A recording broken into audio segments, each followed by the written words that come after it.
Gonna get the question?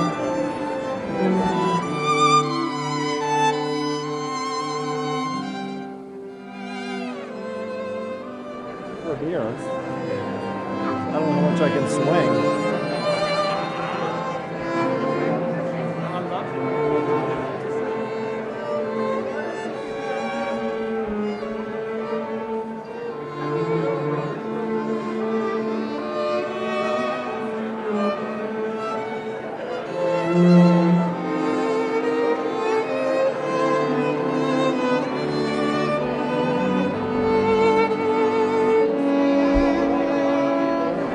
And being back in the same corner that I was 10 years ago, you're like...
Ladies and gentlemen, the second gentleman of the United States, Mr. Douglas Emhoff.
the President of the United States, accompanied by the Vice President of the United States, and the 44th President of the United States, the Honorable Barack Obama.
Indeed, it is a good afternoon. Good afternoon. Please have a seat, everybody. Please have a seat. Thank you.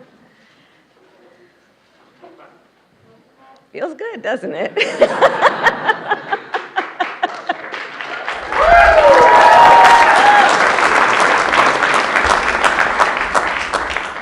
President Biden, President Obama, members of Congress, and my fellow Americans. On March 23, 2010, the Affordable Care Act was signed into law.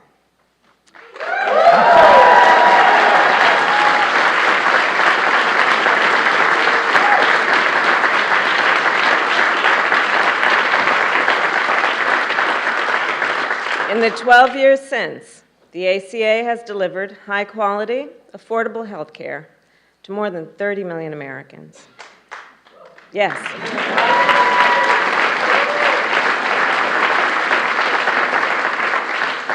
And those Americans are working parents and young children, college students, and older Americans, millions of people who had never been able to afford coverage before, or who had been denied coverage altogether, often because of a category of denial called pre-existing conditions. Conditions such as cancer, diabetes, hypertension, or even asthma. The ACA is the most consequential healthcare legislation passed in generations in our country.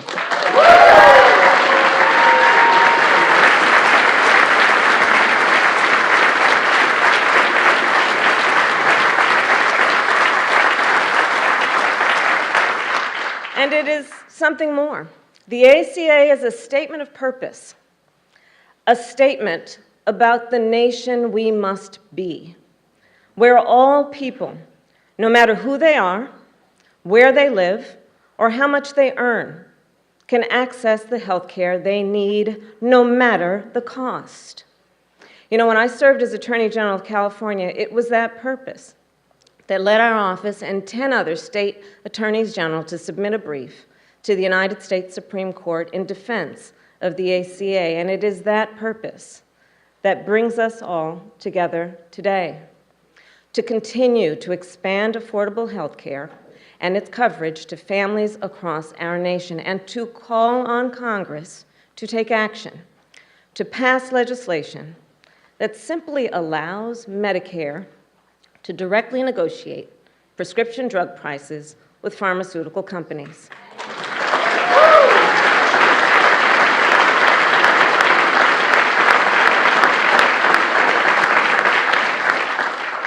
And if there's any question why, I'll explain. More than 60 million Americans are enrolled in Medicare. That would give Medicare significant bargaining power to negotiate prices for all those Americans. So instead of forcing individual patients to negotiate by themselves, to require them to pay whatever price the drug companies said, they would have that kind of representation to stand there with their fellow Americans and negotiate those prices so that they would just simply be fair. So today we also call on Congress to make permanent the ACA subsidies that are included in the American Rescue Plan.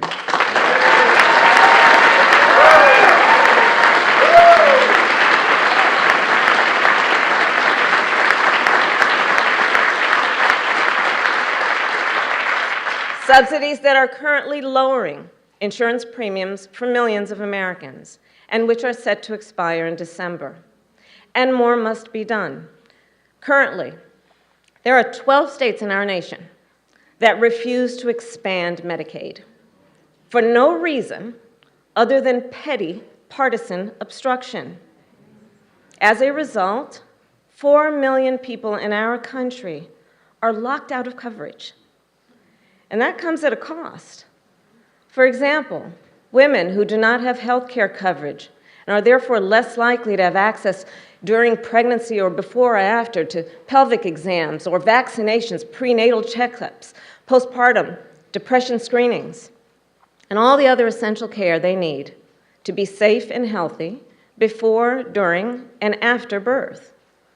We know that expanding Medicaid coverage significantly reduces the number of mothers who die as a result of pregnancy.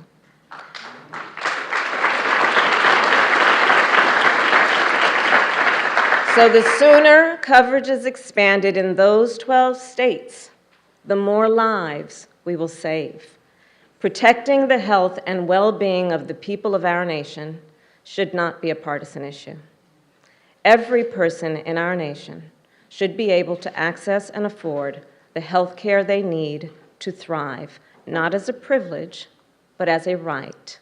And that is why our administration will continue to use every tool at our disposal to strengthen the ACA.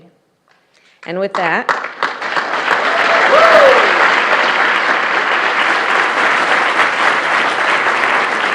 it is now my great pleasure to introduce the man whose vision and leadership led us to this day, whose unwavering commitment to the people of our nation laid the foundation for this groundbreaking legislation. A leader who showed us the way forward on this important issue. Please welcome President Barack Obama.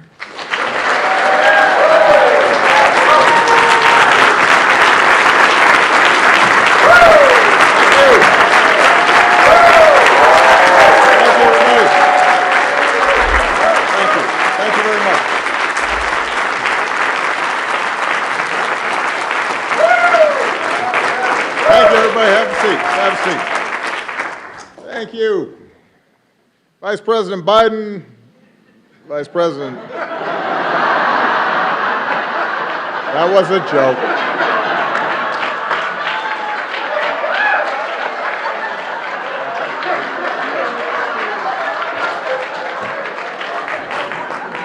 That was all set up. My president, Joe Biden. Vice President Harris.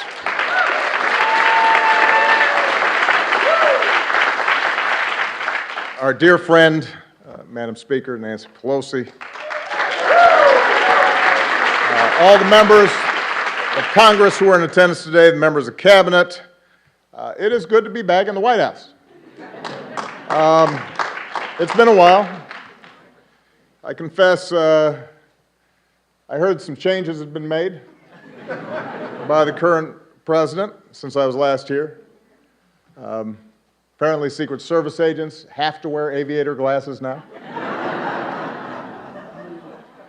The Navy mess has been replaced by a Baskin-Robbins. And there's a cat running around, which I guarantee you Bo and Sonny would have been very unhappy about. But coming back, even if I have to wear a tie, which I very rarely do these days, gives me a chance to visit with some of the incredible people who serve this White House and who serve this country every single day. A lot of times out of the limelight, They make this government function, and they help people in ways big and small. And from the outside, sometimes people don't understand just how grueling this is and how many sacrifices people make. Because those of us who are in front of the cameras oftentimes get the credit.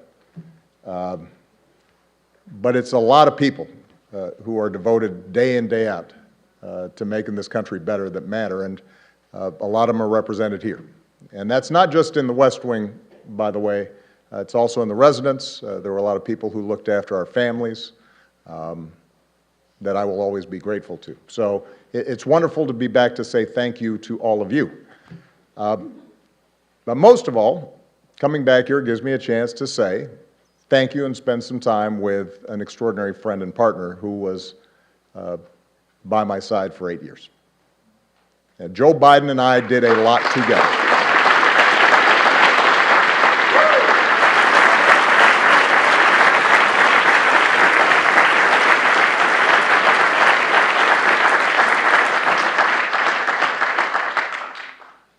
We helped save the global economy, made record investments in clean energy, we put guardrails on our financial system, we helped turn the auto industry around, repealed Don't Ask, Don't Tell.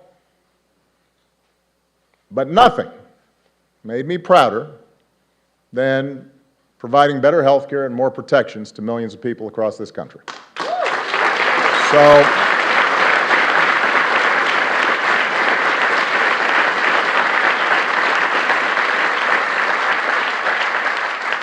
So when President Biden said he was not going to just celebrate the ACA, but also announce actions that would make it even better, I had to show up. I think it's been well documented just how difficult it was to pass the ACA. You can get a lot of testimony here in case folks haven't heard. You know, as a country, we have been talking about reforming health care for 100 years. Unlike almost every other advanced economy on earth, we didn't have a system that guaranteed access to health care for all of its citizens. Millions of people didn't have health insurance, often because their employers didn't provide it or because it was too expensive. But despite the fact that our health care system didn't work well, it was hard to change. Healthcare represents about 1/5 of our economy. That's trillions of dollars that are involved. So there were a lot of different economic interests that were vying to maintain the status quo. And because the majority of Americans did have health care, some people naturally worried that they'd lose what they had. The media was skeptical of past failures. There was a lot of misinformation, to say the least, flying around. And it's fair to say that most Republicans showed little interest in working with us to get anything done. That's fair to say. But despite great odds, Joe and I were determined. Because we'd met too many people on the campaign trail who'd shared their stories. And our own families had been touched by illness. And as I said to our dear friend Harry Reid, who is missed, wished he was here today, because he took great pride in what we did. I intended to get health care passed, even if it cost me re-election, which for a while looked like it might.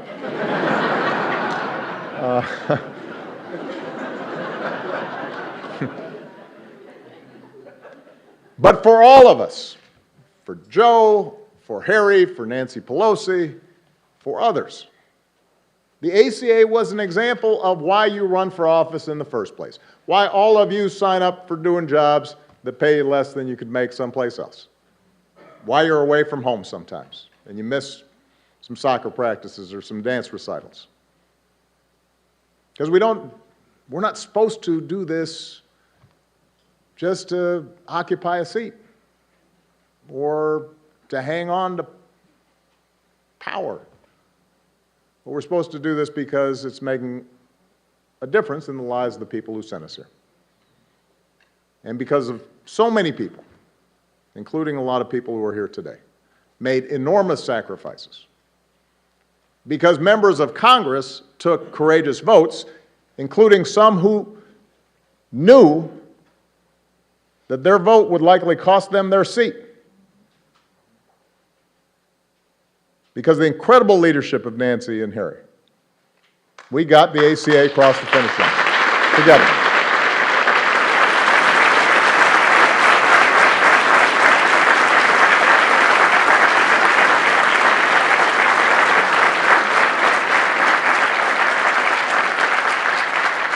And the night we passed the ACA, I've said it before, it was a high point of my time here because it reminded me and it reminded us of what is possible. But, of course, our work was not finished. Republicans tried to repeal what we had done again and again and again. And they filed lawsuits that went all the way to the Supreme Court 3 times. I see Don Marilla here, who had to defend a couple of them.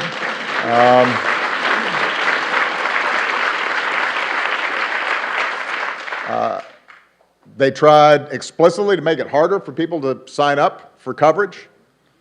And let's face it, it didn't help that when we first rolled out the ACA, the website didn't work. That was not one of my happiest moments. So given all the noise and the controversy and the skepticism, it took a while for the American people to understand what we had done. But lo and behold, a little later than I'd expected, a lot of folks, including many who had initially opposed health care reform, came around. And today, the ACA hasn't just survived, it's pretty darn popular. And the reason is because it's done what it was supposed to do. It's made a difference. First 20 million, and now 30 million people have gotten covered thanks to the ACA.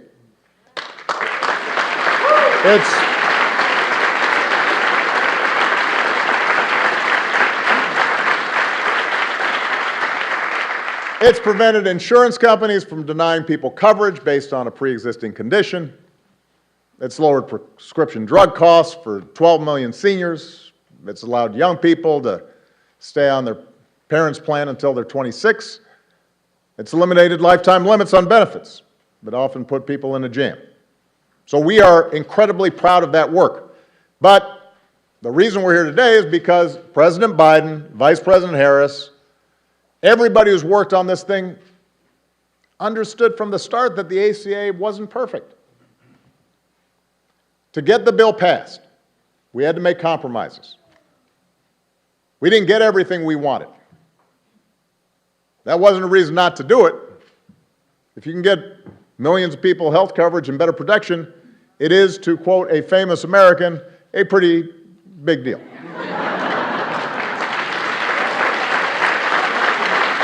That's what it is.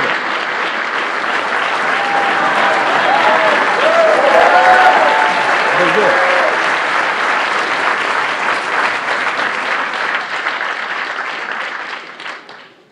But there were gaps to be filled. Even today, some patients still pay too much for their prescriptions. Some poor Americans are still falling through the cracks. In some cases, healthcare subsidies aren't where we want them to be, which means that some working families are still having trouble paying for their coverage. Here's the thing, that's not unusual when we make major progress in this country. The original Social Security Act left out entire categories of people, like domestic workers and farm workers. That had to be changed. In the beginning, Medicare didn't provide all the benefits that it does today. That had to be changed.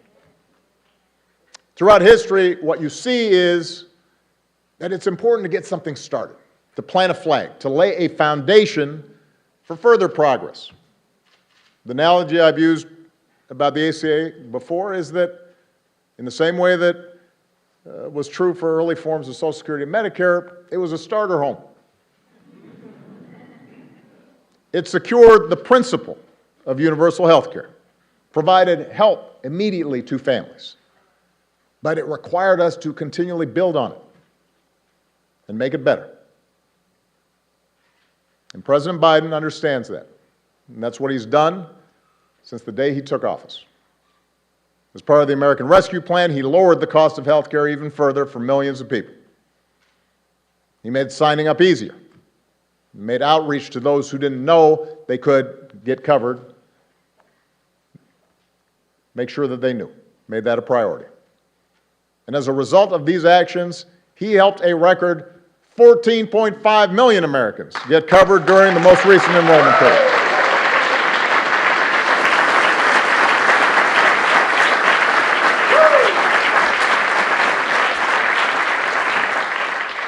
That, ladies and gentlemen, is what happens when you have an administration that's committed to making a program work. And today,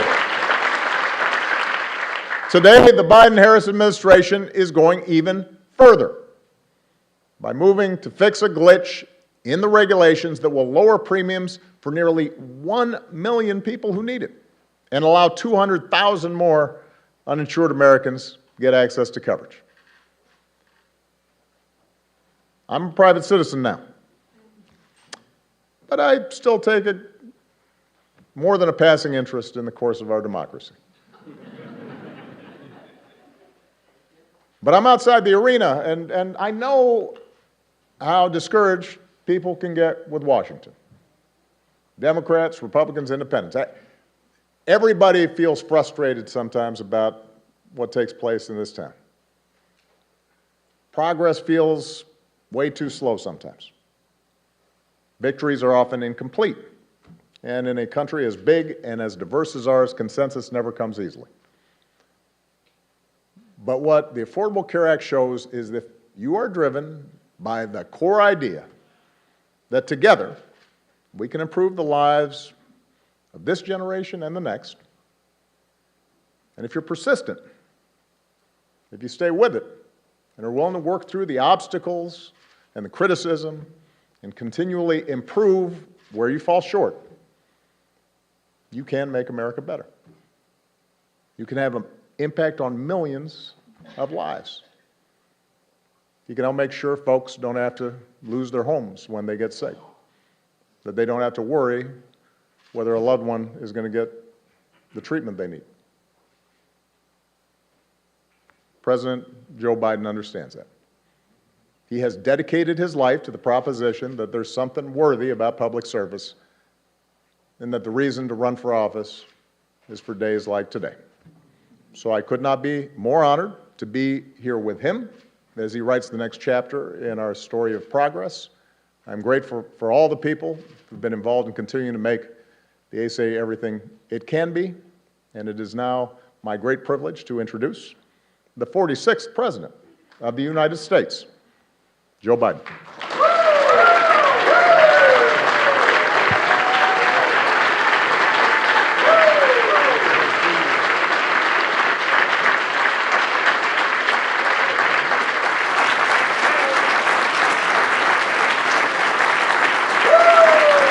Thank you.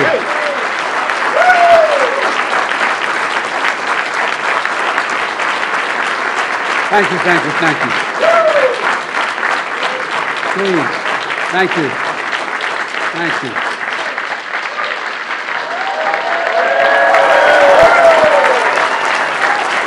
Thank you, thank you, thank you. Please.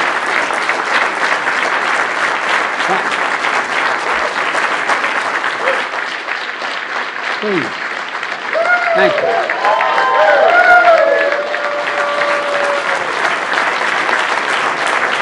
Thank you very much. Please.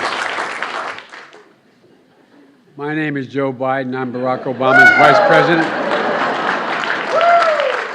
And I'm Jill Biden's husband. By the way, the only reason Jill's not here today, she's working. She's teaching. And so I just want you to know that's why she's not here. Good afternoon, everyone. Mr. President, welcome back to the White House, man.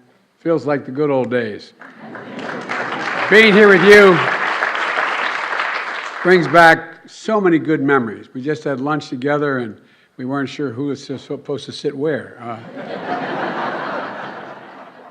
Look, it's fitting that the first time you return to the White House is to celebrate a law that's transforming millions of lives because of you. And I say because of you. We had a lot of help, the staff, and I helped a little bit, but it's because of you. A law that shows hope leads to change. And you did that. You did it. Let's be honest. The Affordable Care Act has been called a lot of things, but Obamacare is the most fitting. Obamacare. True.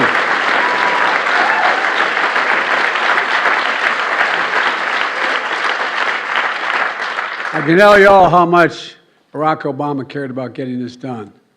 Throughout the countless hours of negotiations and the relentless political attacks, he never, ever, ever gave up. And I guarantee you that.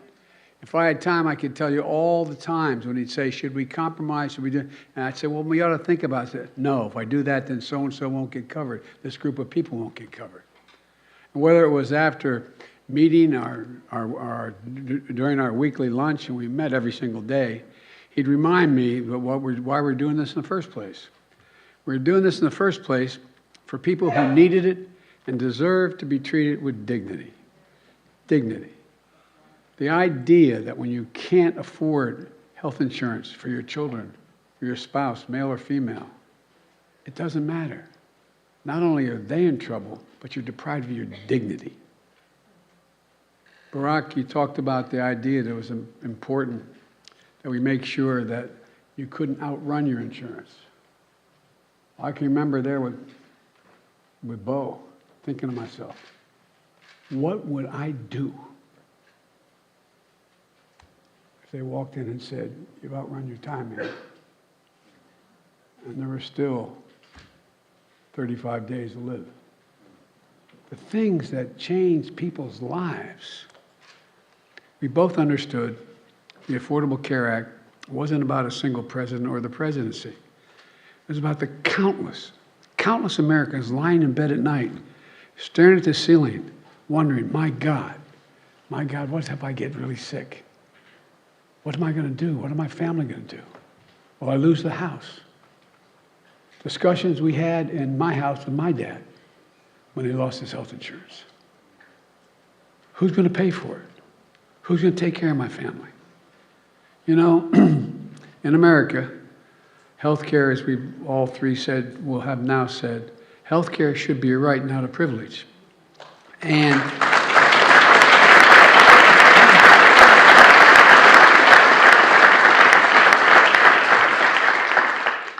with the help of members of Congress, especially Nancy, and the advocates for families who are here today, 12 years ago, last month, 12 years ago, we made a good effort toward that proposition. And it should be right. And Barack, when you signed the Affordable Care Act into law, it became the most consequential piece of health insurance, most consequential piece of legislation, in my view, since the creation of Medicare and Medicaid in 1965. It made a difference in people's lives every day. You just talked about where we were before the Affordable Care Act and what happened in the past 12 years to make life a lot better for people. Well, I'd like to talk about where we go from here, because we knew back then, as the President said, we knew that we had to keep strengthening this legislation. Look, that's why I ran for president, and I promised to protect and build upon the Affordable Care Act. As soon as I entered office, that's exactly what Kamala and I did, and what our administration and the Democrats in Congress here today did. We passed the landmark American Rescue Plan, which not only helped us in COVID-19 get it under control and our economy back on track, it got millions more people insured under the Affordable Care Act. It made it easier for people to sign up for coverage in the middle of a pandemic. It opened to special enrollment people and gave millions and millions of Americans more time to enroll. It quadrupled the number of navigators out there in the communities, helping people to sign up for coverage because it's confusing to people. It's confusing. The President's heard me say when we work together, You know, they'd say, well, Biden and Obama are doing great on foreign policy. You want to do something difficult, try health care. Not a joke. Not a joke. So we continue to expand Medicaid. Missouri and Oklahoma became the 37 and 38 states to expand Medicaid under the Affordable Care Act.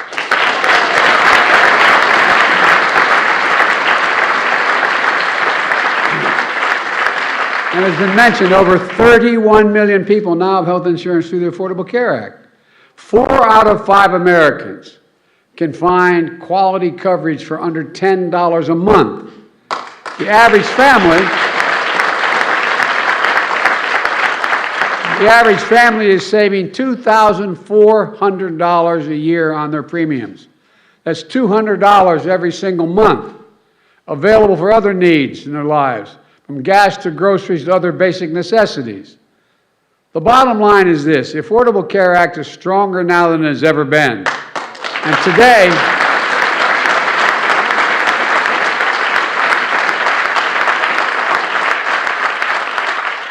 now I'm not even talking about what your former chief of staff is doing to make sure health care is available to all our veterans in the way he did. Yeah. And today, we're strengthened even further. In a moment, I'm going to sign an executive order building on one of those that I signed last year. It directs federal agencies to continue doing everything in their power to expand quality and affordable health care coverage, making it easier for people to enroll in and keep their coverage, helping people better understand their coverage options, and to be able to pick the best option for that family, taking steps to strengthen benefits, lower costs, and expand eligibility, protecting Americans from low-quality coverage that can lead to a mountain of medical debt. And folks, and separately, it's time to fix what we refer to as the family glitch. Now, the family glitch, everybody in this room probably knows what it is. But it's a common issue facing 5 million Americans who can't get financial help to get coverage under the Affordable Care Act. And here's the problem. Under the current rules, a working mom is told, as long as she can afford employer-based coverage for herself, she can't qualify for premium subsidies to afford coverage for her family. Cover her, but not her family. We're working to change that. Once today's proposed rule is finalized, starting next year, working families in America will get the help they need to afford full family coverage, everyone in the family.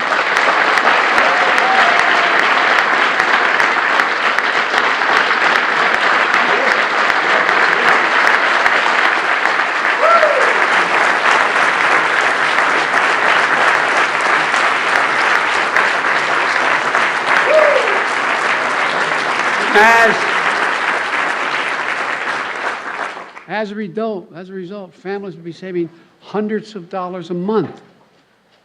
With this change, it's estimated that 200,000 presently uninsured Americans are going to gain coverage. Nearly 1 million Americans will see their coverage become more affordable. This is considered one of the biggest things my administration can do: lower cost and expand coverage. And we're taking steps today to get that done. So look, folks, but we need to keep up the fight. Our Republican colleagues, as they say in Southern Delaware, they haven't changed a whole hell of a lot. Good folks, but haven't changed a lot. They continue to attack the Affordable Care Act. They're unrelenting. Unrelenting. They haven't stopped, Mr. President, since you signed the law. They haven't stopped for 1 second. Multiple court challenges you mentioned, sabotage from the previous administration. Over 70 attempts to repeal the law by Republicans in Congress. In fact, just last month, the distinguished senator from Wisconsin said, if Republicans get back in power, they should try to repeal the Affordable Care Act. Again try. Today, 12 years later, Republicans have not stopped their attacks on this life-saving law. So pay very close attention, folks. If Republicans have their way, It means 100 million Americans with pre-existing conditions can once again be denied health care coverage by their insurance companies. That's what the law was before Obamacare. In addition, tens of millions of Americans could lose their coverage, including young people who will no longer be able to stay on their parents' insurance policy at age 26. Premiums are going to go through the roof. Well, I got a better idea. Instead of destroying the Affordable Care Act, let's keep building on it. Let's extend it. Extend.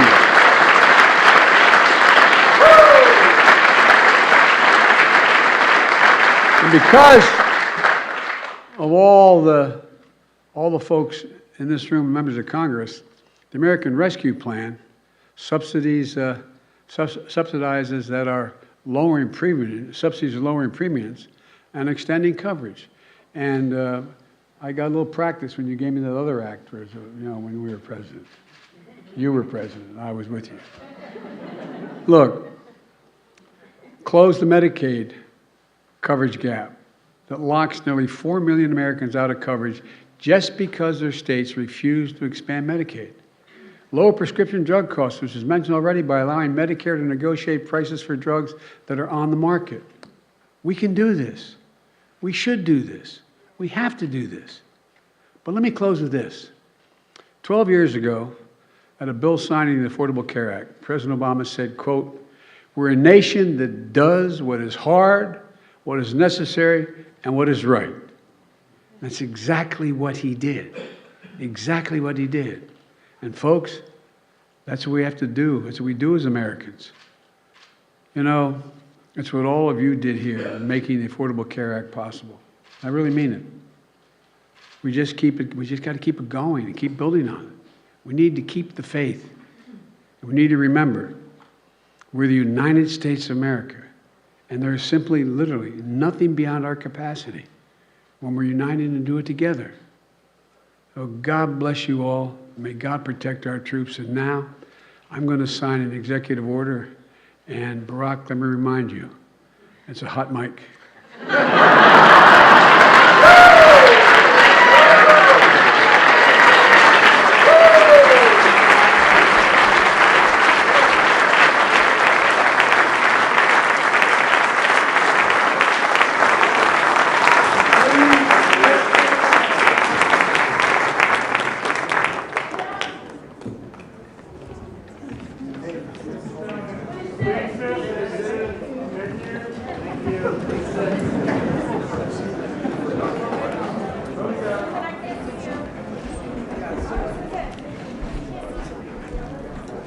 See everybody?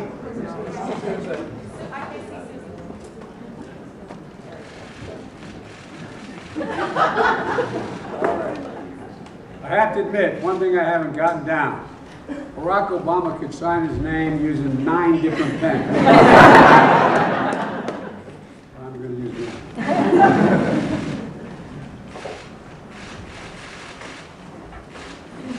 There you go.